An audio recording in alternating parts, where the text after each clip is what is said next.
오늘 하루 수고하셨습니다. 주님께서 주시는 위로와 평화가 여러분 모두에게 함께하기를 바랍니다.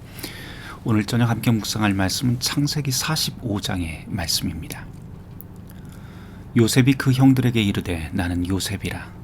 내 아버지께서 아직 살아계시니까? 형들이 그 앞에서 놀라서 대답하지 못하더라. 요셉이 형들에게 이르되 내게로 가까이 오소서.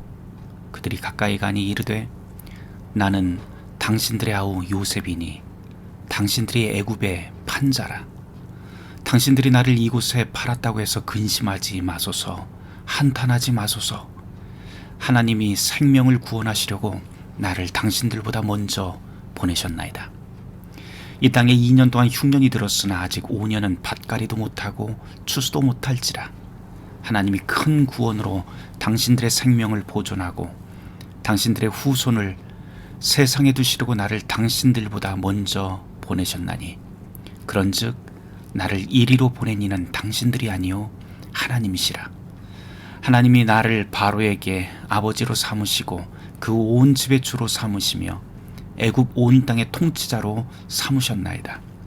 당신들은 속히 아버지께로 올라가서 아뢰기를 아버지의 아들 요셉의 말에 하나님이 나를 애굽 전국의 주로 세우셨으니 지체 말고 내게로 내려오사 아버지의 아들들과 아버지의 손자들과 아버지의 양과 소와 모든 소유가 곧센 땅에 머물며 나와 가깝게 하소서.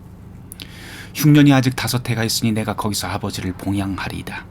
아버지와 아버지의 가족과 아버지께 속한 모든 사람에게 부족함이 없도록 하겠나이다 하더라고 전하소서.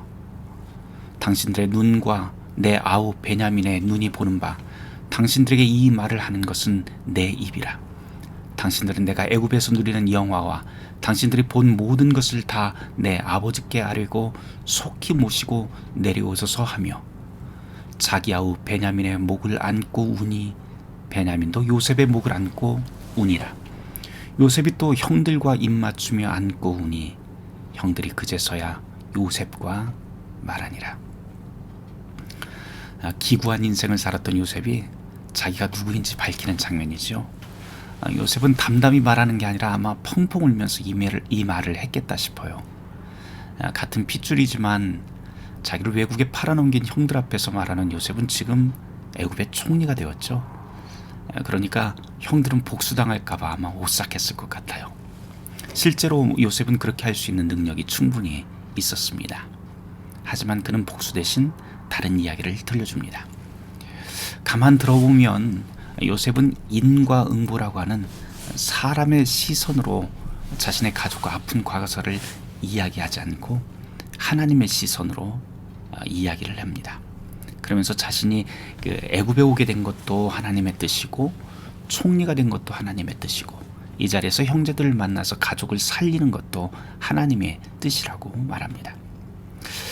이 장면은 하나님을 믿는 사람이 어떤 자세로 살아야 하는지 잘 보여주지요.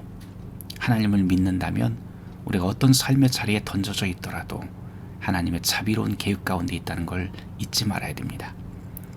원수 사랑을 명령하신 예수님의 말씀이 가능한 이유도 여기서 있어 보여요.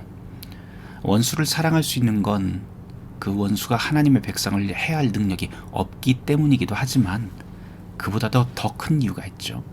그것은 우리가 믿는 하나님은 우리의 시련을 기회로 바꾸고 악을 선으로 바꾸는 참 능력의 주님이기 때문입니다. 우리가 이 하나님의 능력을 믿고 사는 것이죠. 함께 기도합시다. 악을 선용하시는 주님, 당신께 기도합니다. 우리는 늘 부딪히고 깨지고 상처받습니다. 그러나 주님, 우리의 마음을 다스리셔서 정직과 성실로 겸손히 견딜 힘을 주소서. 지치거나 마음 내키지 않을 때, 당신을 향한 기력이 끊겼을 때, 더는 당신을 찾지 못할 때 무한한 자비로 불쌍한 우리를 찾아주소서. 그리하여 오직 당신의 선한 계획 가운데 우리가 서 있음을 알게 하소서. 예수 그리스도의 이름으로 기도합니다. 아멘.